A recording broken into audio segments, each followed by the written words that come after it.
Fala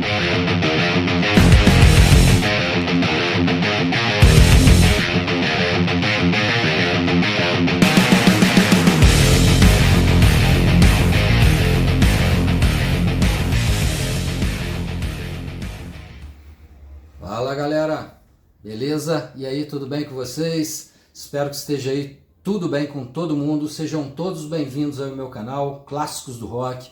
Hoje, galera, ó, uma entrevista bem especial. Estou recebendo aqui na minha casa, aqui no meu estúdio, o grande Eduardo do canal Papo Furado. Inclusive vou deixar na descrição aí, tá, o canal dele aí, para vocês poderem estar seguindo ele aí. Mas antes de eu começar o bate-papo aqui com o Eduardo, galera, quem chegou de paraquedas no canal, se gostar do conteúdo, ó, vamos se inscrever aí no canal. Quem já está inscrito, vamos compartilhar com os amigos aí que curtem som. Não vamos deixar de dar o like, galera. Quem gostar do vídeo é muito importante deixar o like no vídeo, deixar um comentário, nem que seja um comentário breve, porque isso tudo vai estar ajudando aí para o YouTube, está impulsionando o meu vídeo aí para mais pessoas, beleza? Quem quiser colaborar com o canal, fazer um pix para o canal, ó, logo aqui vai estar aparecendo aí o meu QR Code, e eu agradeço aí para todo mundo que faz o pix aí pro canal. O Eduardo, cara, prazer aqui, ó, enorme estar te recebendo aqui na minha casa, no meu canal, e vamos falar um pouquinho. O cara foi simplesmente convidado para fazer uma participação no filme do Iron Maiden, o Burning Ambition. Como é que foi? Aliás, Eduardo, nós vamos deixar isso mais para o final. Vamos começar do começo aqui, que a gente vai falar do Iron Maiden. Boa. No final a gente vai falar do Burning Ambition, mas eu quero pedir para vocês verem lá no canal dele, né, Eduardo? Porque lá você fala com detalhes. Sim. Como é que foi o convite, tudo especificadinho. Mas no final do vídeo aqui a gente vai falar um pouquinho da participação do Eduardo no Burning Ambition. Eduardo, vamos começar aqui.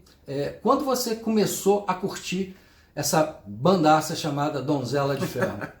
Ô Marcelo, primeiro te agradecer, né, cara? O espaço, né? O seu canal é um canal que já está consolidado. E eu faço, né, um trabalho parecido com o seu. E eu sei a dificuldade que você passa, né, cara?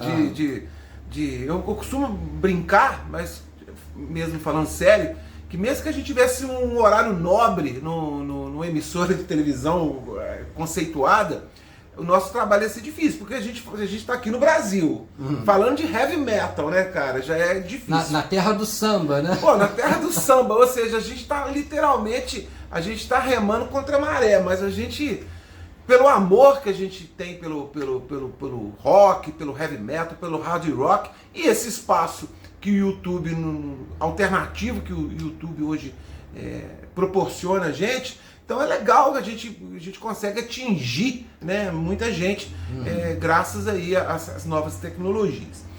Então, Marcelo, você me perguntou quando que me surgiu o interesse pelo Iron Maiden. Pelo Iron Maiden. Cara, então, o ano era lá em 1983, talvez muita gente aqui não era nem nascida, né? Eu comecei em 85, quase junto. Quase junto, mas eu tive ali um start, que foi a vinda do Kiss no Brasil, né? O Kiss veio ao Brasil em maio de 1983. Cara, e eu fiquei muito atraído ali pelo Gene Simmons, pelos quatro, né? Pelo Paul Stanley, na época era o Vinnie Vincent e o Eric Carr. Aquelas chamadas dos shows no Brasil, eu fiquei com vontade de ir. E minha mãe... E passou na Rede Globo. Isso. Eu assisti, eu tinha ali meus 8, 9 anos de idade, eu assisti pela televisão. Mas esse você não foi não, né? Pois é, eu quis ir, mas minha mãe não deixou. Ela não deixou, eu tinha 12 anos, não faz as contas aí não, para saber quantos anos eu tenho. Mas eu acabei vendo os melhores momentos dos shows do Kiss que a Rede Globo passou num sábado à tarde. Isso. Cara, aquilo lá foi eu acabei sendo ungido. Falei, cara, eu tenho que conhecer essa banda. Aí corri atrás de alguns discos do Kiss, me apaixonei pelo Kiss. Eu conheci o AC/DC através do Back in Black, e um amigo meu falou assim comigo, cara, você tá gostando de rock? Meu pai me deu os discos do Iron Maiden. Enfim, cara, eu fui na casa dele, de fato ele estava lá com 5 discos do Iron Maiden da época. Eram os 2 primeiros, o Iron Maiden, o Killers, o EP, o Made in Japan, o The Number of the Beast e o Peace of Mind. De cara eu peguei logo o The Number of the Beast, aquela capa me impressionou, eu falei, não, vamos colocar aqui. Eu acho que ele fez de propósito ou não, ele começou pelo lado B. Aí quando ele botou aquela introdução, well, cara, sensei. Cara, aquilo parece que eu fui realmente possuído pela banda, cara. E daí pra ele, e desde então eu fui escolhido para ser um fã do Iron Maiden. E o Eduardo, você tem um canal no YouTube, canal Papo Furado, vai estar na descrição. Obrigado, aí para Marcelo. vocês poderem seguir ele lá. Se inscreva lá. E o Eduardo, galera, ele é jornalista, né? E desde 93 você começou no jornalismo? Eu comecei no jornalismo aqui em Juiz de Fora em 1993, na TV Tiradentes. Aí eu fiquei na TV Tiradentes até a TV Alterosa adquirir a TV Tiradentes, eu fui junto, né? Eu costumo dizer, eu fui junto com os móveis. E enquanto você estava na Alterosa, que é filial ali do SBT, né? Você entrevistou aqui em Juiz de Fora o Paul Di'Anno, né? Foi, cara, foi a primeira vez que ele esteve aqui em 2005.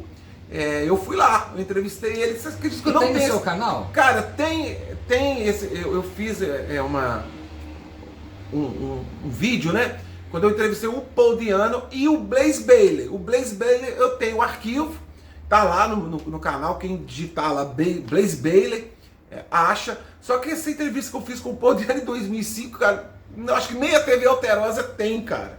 Olha que sacanagem, cara. Eu tenho a foto, né? Eu tenho a foto quando eu entrevistei, mas o arquivo acho que se perdeu.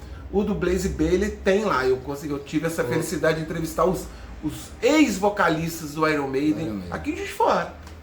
E outra coisa que eu ia te perguntar, o seu canal, ele já tem quanto tempo aí, o Papo Furado? Então, eu sou jornalista já há mais de 30 anos, mas as minhas funções no jornalismo, eu trabalhei na TV Alterosa, na TV Assembleia, eu já também fiz assessoria do ex-prefeito Bruno Siqueira, aqui de Juiz de Fora.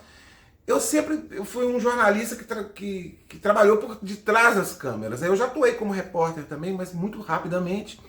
Eu sempre me notabilizei de ser um editor de reportagem.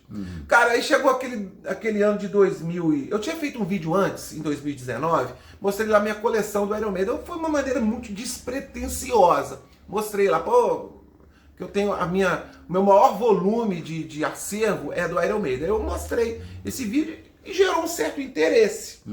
Cara, aí chegou a bendita pandemia, né, cara? Aquela encheção de saco que a gente teve que passar. Eu comecei a gravar uns vídeos falando de clássicos do rock, fazendo um trabalho semelhante ao seu, né? Quem acompanha o seu canal vai entender. Então começou ali na pandemia. Na pandemia, cara. A gente Tem quanto tempo então? Foi em 2020. Foi 2026. 6 anos. Sou ruim de conta como jornalista que sou, né? 6 anos já. E o homem aqui, ó, tem 16 mil inscritos lá já, rapaz, né? Rapaz. Vamos lá, galera. Vamos passar de 20 mil aí, vamos se inscrever no canal do... Aproveitando esse collab que a gente tá fazendo aí, vamos passar de 20 mil aí. Aqui. E você teve no primeiro Rock in Rio, em 1985, cara, foi a primeira vez que o Iron teve no Brasil, na turnê aí do grande clássico, da obra-prima do Iron aí, do Paul Slave. Conta um pouquinho dessa experiência aí, cara. Rapaz, foi legal demais e foi um golpe de sorte, né? Porque o show do Iron Maiden foi no dia 11 de janeiro de 85. E eu costumava passar férias em Niterói, na casa da minha tia, minha madrinha, e ela, né, na casa dos 2 primos meu, né? E no dia seguinte do dia da apresentação do Iron Maiden era aniversário de um primo meu. E eu lembro, tava aquela expectativa do Rock in Rio e tal, eu era um moleque, né? Tinha 13 anos. Adolescente. De novo, não faz as contas não, hein? E eu tinha 11 e assisti pela televisão, que a Globo passou esse Rock in Rio aí. Pois é, aí eu tava lá em Niterói, né, só querendo saber de praia, etc e tal. E eu lembro que eu virei pro meu primo, falei assim, cara, pede seu pai pra gente ir no Rock in Rio, cara, pra comemorar seu aniversário, cara. Uns 3 dias antes. Rapaz, não é que ele virou pro pai dele e na véspera do Rock in Rio, ele chegou lá com 5, 6 cortesia, cara. Caramba. Porque ele chegou com cortesia, cara. Ou seja, eu nem paguei, a gente nem pagou. Ele era publicitário, então ele conseguiu a cortesia, cara. Aí no dia seguinte fomos nós pro Rock in Rio. E ali você já conheceu o Iron, você Conheci. já era fã do Iron, então você não foi num show e Não. ficou conhecendo as músicas lá. Não. E como é que foi ali ver os caras? Porque os caras estavam no auge, inclusive da forma física, o Sim. Bruce cantando muito. Teve aquele acidente lá, né, Da guitarra, né? guitarra do Adrian Smith lá que pegou no... Não, foi ele mesmo. E o Bruce... Ele estava empunhando a guitarra, né? Ele mesmo se feriu, né? E ele continuou cantando mesmo com sangue escorrendo. E eu lembro que o meu tio virou pra gente lá e falou assim, não, isso aí é tudo encenação. Mas aí como é que foi a experiência? O que você Cara, sentiu foi legal lá demais. da a gente banda chegou ao vivo? cedo, né? Foi eu... E nessa época, Eduardo, cabia eu acho que 300 mil, hoje acho que está limitado a Uma 150 zona, né, cara? mil, lá 300 Uma mil. zona, você imagina em 85, Rio de Janeiro, a zona que foi o primeiro dia de Rock in Rio da história. Nós chegamos cedo, né? Foi eu, meu tio e minha tia e dois primos menores. Ou seja, os meus tios, eles eram jovens na época, eles estavam acostumados. Ele falou assim, não, vou muito em show aqui no Rio, no Canecão, no Arpoador. Então ele achou que ia ser um show ali do jeito que eles estavam acostumados a assistir ali no Arpoador, né? Ah, rapaz, o negócio foi enchendo. Aí não é que a minha tia, não é que ela ficou com medo, ela ficou com receio, que ela estava ali com adolescente, com criança. Mas depois... Ou seja, ela curtiu também. Eu lembro que a primeira atração foi o Ney Matogrosso, que deu um show correto, né, cara? O cara tem uma voz muito, muito bonita. Depois eu curto o Ney Matogrosso. Já assisti ele aqui no Cine Teatro Central, Olha, aqui, então, aqui em Juiz de Fora. Do Secos e Molhados, né? Eu respeito. Clássica aí do nosso rock brasileiro. Eu respeito que ele tem, de fato, um talento acima da média. Eu não vou falar, eu tô com uma vontade de escutar Ney Matogrosso. Não. Não, também não. Hoje eu vou botar o Ney Matogrosso pra ouvir. Você Não. tá falando do Ney, mas quem fechou foi o Queen. Aí você foi do lixo pro luxo, Eduardo, né? tem um amigo meu que foi nesse show, o Ivo, não sei se você conhece, foi Lembro. professor de história. Ivo e ele Andrade me falou, Silveira. e assim, o Iron abriu pro Queen. Primeiro foi o White Snake. Foi o White Snake, que foi a primeira atração internacional foi o White Snake. Eles estavam na turnê do Slade Rin, eles estavam até num quarteto, era o David Coverdale, Então, mas aí depois veio o Iron. o John Sykes, Neil Murray e o Cozy Powell. Eles tocaram uma hora, aí entrou o Iron Maiden, foi aquele arraso. E depois o Queen. Então, o Iron abriu pro Queen, no sim. caso. E aí o Ivo me conta, vê se você confirma essa história, ele sempre me contava isso. O público que estava ali na frente era o público do Iron. O pessoal do Iron foi tudo lá pra frente para ver o Iron. E acabou o Iron, o pessoal tava lá na frente, não ia ir lá para trás, né? Então ficou ali para assistir o Queen. E quando o Queen entra, o pessoal começou a tacar cerveja, copo de cerveja, jogar as coisas tudo no palco, mas o Freddie Mercury começa a cantar e na segunda música ele tava com o público do Iron Maiden na mão. Foi isso aí mesmo que você viu lá? Eu não Essa história que ele me conta. Não, o Ivo, a fonte é quente. Eu não estava tão na frente assim, né? Não estava no gargarejo, né? Da onde eu estava, as lembranças que eu tenho de mais de 40 anos, foi tudo tranquilo. Talvez ali no gargarejo tenha havido esse tipo de... Só nas duas, na primeira música, né? Que houve essa reação do fã mais Isso. exaltado ali, talvez mas na segunda música no universo de 300 mil pessoas são vários blocos, né? Então aonde o Ivo tava, que eu tenho certeza deve ter tido esse tipo de reação, mas não tava não, né? Foi tudo de boa. Eu lembro até quando acabou o Iron Maiden, a minha tia falou assim, então agora a gente pode ir embora, né? Aí o meu tio, não, peraí, eu conheço o Queen, vamos assistir o Queen.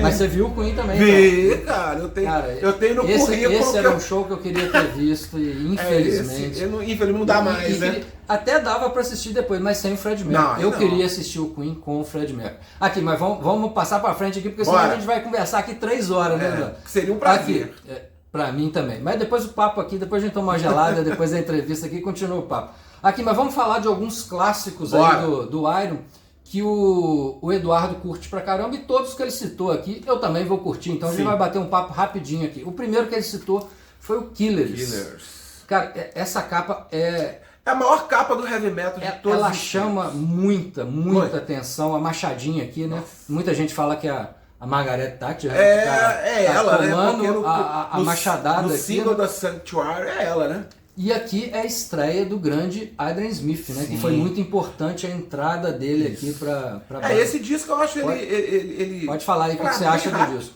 Ele pra mim é um disco que sintetiza o heavy metal, cara. É o último, né? O disco gravado com o Paul Di'Anno, né? É um disco que já tem a produção do Martin Burt. Isso. Então foi ele estreou aqui. Isso. Foi aí o limiar do Iron Maiden ser uma banda londrina, né? De tocar ali só na Inglaterra. Eles já começaram a tocar na Europa e no Japão. E aí eles tomaram um baque que o Paul Di'Anno saiu, né, cara? A gente ficou... Nessa época eu ainda não os conhecia, mas deve ter sido traumático, né? Se perdeu o vocalista. É quando o Bruce entrou, muitos fãs do Iron rejeitaram o Bruce. Sim, é. Rejeitaram o Bruce na época. Mas o Bruce, com o tempo, foi conquistando aí a galera. E eles abriram, eu acho que o Iron começou a ficar conhecido, porque eles abriram pro Kiss. Mas foi na turnê do primeiro, né? Foi na turnê do primeiro. Exatamente. E aí depois veio esse descasso aqui. Cita aqui, ó, só umas 2, 3 músicas aí que você Rapaz, o Child Killers e a instrumental Genghis Khan.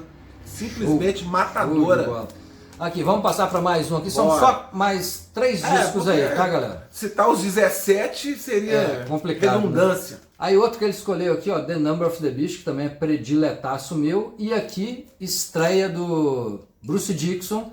E aqui também houve a saída do grande baterista Clive Burr.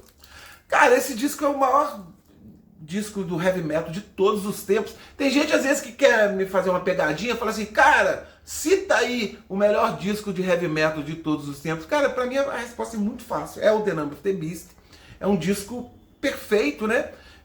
Eles se viram nessa encruzilhada de trocar o vocalista e eles fizeram da melhor maneira possível, gravando, né? Soltando esse clássico aí, que tudo é perfeito. A capa é perfeita, a produção é perfeita, as músicas são perfeitas, a execução delas. Então, o que a gente pode dizer de um disco que é perfeito, né? E nesse disco aqui o Bruce já conquista os fãs, tá, galera? Porque o Bruce, ele entrou ainda finalizando, né, a turnê do Paul Di'Anno. Então a galera não aceitou muito ele ali na época quando ele entrou. Pegou toda a unha, mas né? Depois com esse disco aqui não tem como, né? Não tem como não gostar do cara, é um baita até o inimigo dele deve ter gostado. Vamos passar para outro aqui, ó.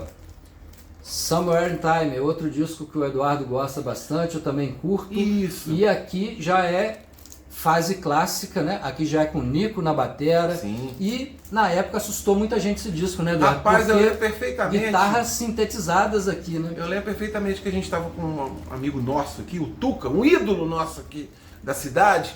Eu lembro que a gente tinha acabado de escutar o disco, a gente estava conversando ali no calçador, o Tuca virou, que a gente não tinha informação de nada, cara. A gente tinha escutado a primeira vez no cassete. Na época cassete. Tinha Som 3, né, que passava um pouco de informação, lembra da revista? Pô, mas Som até 3? chegar aqui em Juiz de Fora... Aí o Tuca, lembra que ele virou pra mim e falou assim, cara, você que entende muito de Iron Maiden, quem que é o tecladista do Iron Maiden?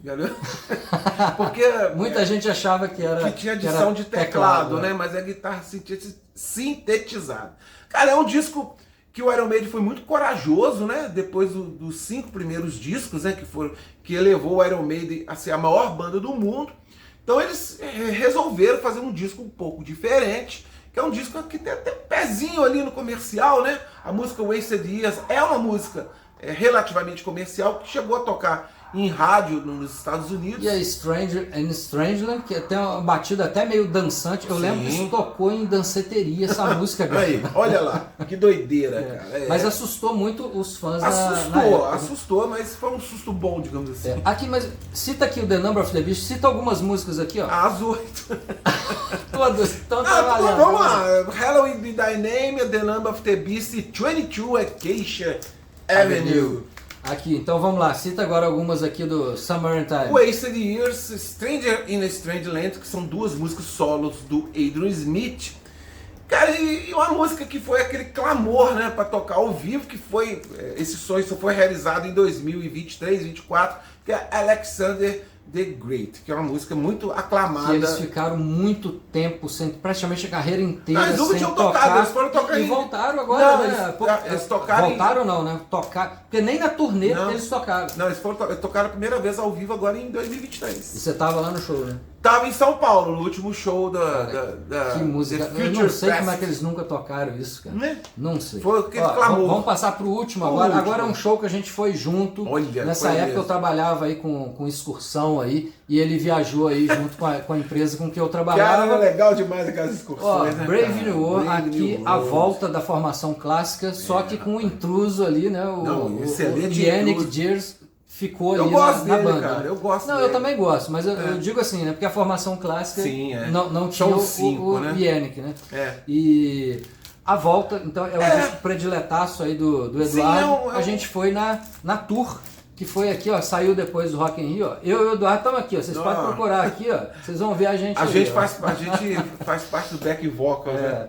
E aí, o que você achou dessa volta? É um disco emblemático. Pra mim é o melhor da volta. Desse sexteto, né? Pra mim é o melhor álbum, é o Brave New World. Eu concordo. É um disco emblemático, porque quando o Bruce saiu em 93, eu falei assim, pô, cara burro, como é que o cara sai do Iron Maiden, cara? O que aconteceu com esse cara? Enfim, o Iron Maiden não foi mais o mesmo com a entrada do Blaze Bayley. E nem o Bruce na carreira. E nem o Bruce, né? O Bruce achou que ele ia fazer um sucesso comercial, exato, tipo do Ozzy. Eu acho até que ele lançou bons discos, excelentes discos. O Chemical Wedding é muito bom, Accidental Birth. Eu gosto muito também do Balls to Picasso, mas ele não teve sucesso comercial, né? E o Iron Maiden também. Ou seja, né, gente? Todo mundo viu a cagada que fez. O Steve pediu pinico pro Bruce, o Bruce aceitou e eles voltaram e fizeram aí. Engraçado, quando eles voltaram, a minha impressão que ia ser uma volta assim, esporádica. Eu falei, esses caras não vão só fazer esse disco não vai aí, durar muito vão só tempo ganhar a uma volta, grana, né? E não vão. Cara, ainda bem que eu tava errado. Eu adoro queimar a língua nesses casos. Cita aqui, ó, algumas músicas que você gosta aí do Ghost of Navigator, eu acho que uma das músicas que beira ali, ela rivaliza com os clássicos. A Blood Brothers, que é um hino, né? Ele fez, parece, uma homenagem ao pai, não foi isso? Sim. O pai tinha falecido, Sim, é uma música. O Steve, ele mandou bem demais. É Fallen Angels, que é uma música pesadona, cara, rapidaça. Muito pesada. Gosto a bateria, então, do Nico aí, ele arrebenta umas quebradas violentas. Muito bom. Galera, então vamos encerrar aqui falando um pouquinho do filme, como é que você foi convidado aí para participar. Você parece mais ou menos 15 segundos, você fez a participação lá no Burning Abyssum, que já tá nos cinemas aí. Eu não pude assistir ainda, galera, mas tô doido pra... Você já assistiu o filme? Já assisti, cara. Então fala aí como é que foi esse convite aí. Mas o importante, galera, ele só vai dar um resumo aqui. Vamos lá no canal Papo Furado, porque lá ele faz um vídeo só falando dessa participação dele do Burning Abyssum. Isso, é como se a gente estivesse andando na rua, né, caísse um meteoro na nossa cabeça, né? Eu me considero dessa forma. Enfim, cara, vou ser bem sucinto para não tomar muito seu tempo aqui. É o seguinte, você falou do canal, eu fiz em 2020, eu fiz um vídeo falando das participações do Iron Maiden no Rock in Rio. Até então ele tinha vindo em 85, 2001, 2013 e 2019. Depois eles vieram em 2022. Então eu fiz esse vídeo. E esse vídeo acabou chegando alguém lá em Londres, cara. Parou lá. Esse cara tá indo a show demais do Iron. O cara é muito fã do Iron. Pô, que esse roceiro de Juiz de Fora tá fazendo tanto show do Iron Maiden? Enfim, só sei que chegou em alguém lá em Londres e eles me fizeram um contato, né? Previamente. Primeiro eu fiz perguntando se eu não queria participar do documentário do Iron Maiden, etc e tal. E eu falei que sim. Aí tudo se encaminhou. Aí eles me mandaram para Buenos Aires para fazer essa gravação, que eles acharam por bem. Porque reuniu todo mundo lá num lugar só. Reuniu todos os fãs da América do Sul em Buenos Aires. Eles acharam que por logística seria melhor mandar todo mundo para Buenos Aires. Ou seja, cara, eu tive uma vida de rockstar. Me pegaram de carro em casa, me levaram pro Galeão, do Galeão tinha carro lá me esperando. Nunca me senti dessa forma. E tu ainda foi pra estreia lá na Inglaterra ainda. Isso, aí em Buenos Aires eu fiz a entrevista, foi em 2024. eu assinei um contrato de confidencialidade que eu não podia falar para ninguém. Por isso que eu não falei nada para ninguém. Porque por exemplo, não fiquei sabendo. Pô, eu tenho contato com ele, não fiquei sabendo. sabendo. Ou seja, você quer contar um segredo para mim, eu sei guardar. Enfim. Aí, agora, eles anunciaram o filme em março agora desse ano, e eu recebi um convite para ir a Londres na pré-estreia. Enfim, me senti muito honrado, muito feliz, né, de ir para Londres. Só tinha eu e um outro brasileiro lá, o Luiz Augusto. Esse cara rapaz, o Luiz Augusto, o Luiz Barroso, o cara foi a 204 shows do Iron Maiden. Caraca. 200... Eu fui em 5, tá, galera? Rapaz, 5. 204, eu acho que quando o Iron Maiden tá tocando o Steve, ele deve olhar e não ver o Luiz lá, ele deve achar estranho, né? Enfim, só tava eu e o Luiz lá na pré-estreia de brasileiros, tinha pouca gente do mundo todo, e foi legal demais que a gente viu os caras lá passando no tapete vermelho, assistimos o filme na frente de todo mundo e foi legal pra caramba. E agora, cara, você tá na história do Iron Maiden. Olha, agora. cara! Ficou pra história. Imagina, agora. Marcelo. Mas aqui, muito merecido. Nós dois Você Zé Ruela merece. aqui de Juiz de Fora, né, cara? Onde que a gente foi parar, né, velho? Galera, ó, eu vou encerrar a entrevista aqui, mas vocês vão lá no canal do... O Papo Furado, ó. Papo Furado, chega lá pertinho lá. Vou tomar a liberdade de colocar aqui em você, aqui, cara. Olha só, no Papo Furado. Junto com o Ed, hein, cara. Mas aí vocês vão lá, porque tem imagens, tá? Dele em Londres, né? Tem imagem tem lá no na Argentina. No Carter Horses, cara. Muito então, legal. vamos lá assistir o vídeo do Eduardo lá no Papo Furado. Obrigado vamos se pela inscrever lá no canal e lá vocês vão ver as imagens do Eduardo lá em Londres, lá. Beleza? Bom, Eduardo, ó, prazerzaço. Que isso, tá? eu que agradeço, tá te recebendo cara, aqui no meu canal. Galera, espero que vocês tenham gostado aí. Até uma próxima. Valeu, galera. Tchau, tchau.